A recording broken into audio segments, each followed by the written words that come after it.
What do we have here?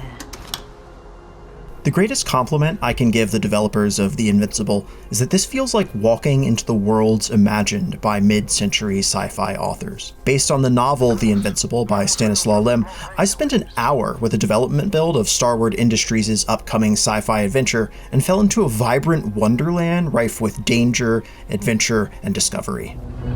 What's it doing now? I took control of Yasna, a crew member from the ship Invincible, trying to figure out what happened to some prior explorers on a remote, desolate planet. I wandered through the branches of a mountain pass, finding dead, lost crewmates in narrow ravines and twisting passages.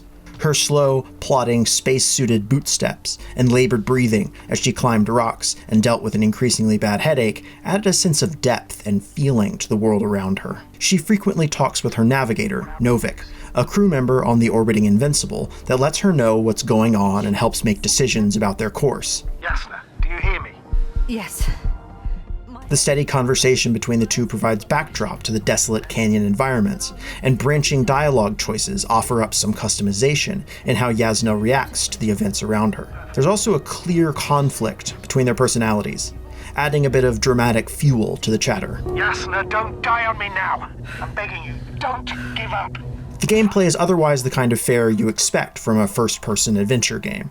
I picked paths, interacted with objects, and generally watched pretty animations happen. Some segments have you use tools, like a homing tracker that finds spacesuit radios, a scanner that x-rays walls, or a handheld telescope. All of those were available at all times, and worked in nicely intuitive ways.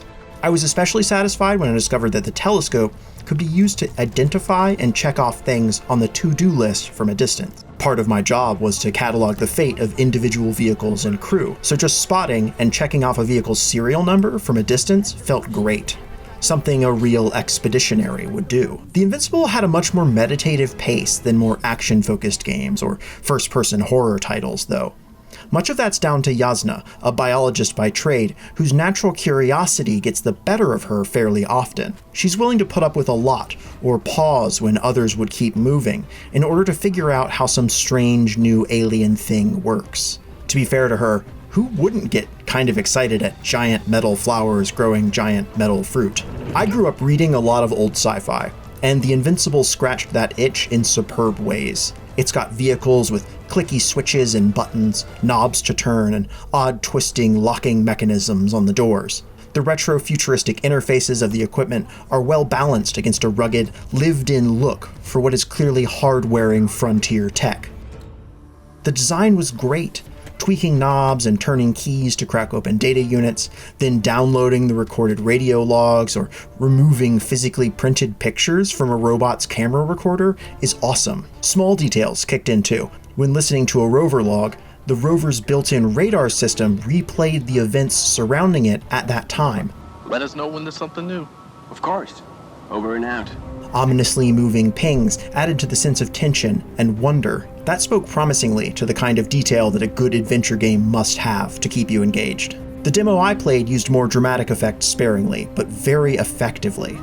A set-piece moment had an antimatter cannon fired, complete with rippling effects and stupendous lighting decisions, not just in the moment of action, but in the glowing red-hot rock afterwards. A large and powerful force field left melted slopes of rock behind where it bisected cliff sides. All that techie stuff in The Invincible is going to benefit a lot from beefier PCs and top-tier consoles, because the preview was as much about spectacle and delight as it was about exploring and cataloging.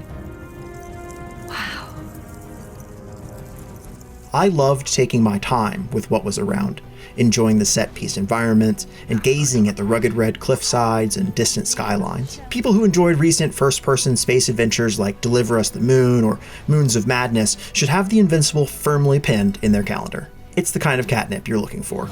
If you're wondering how large such a group of flies can be, then I tell you. Yes, I know. I can see it.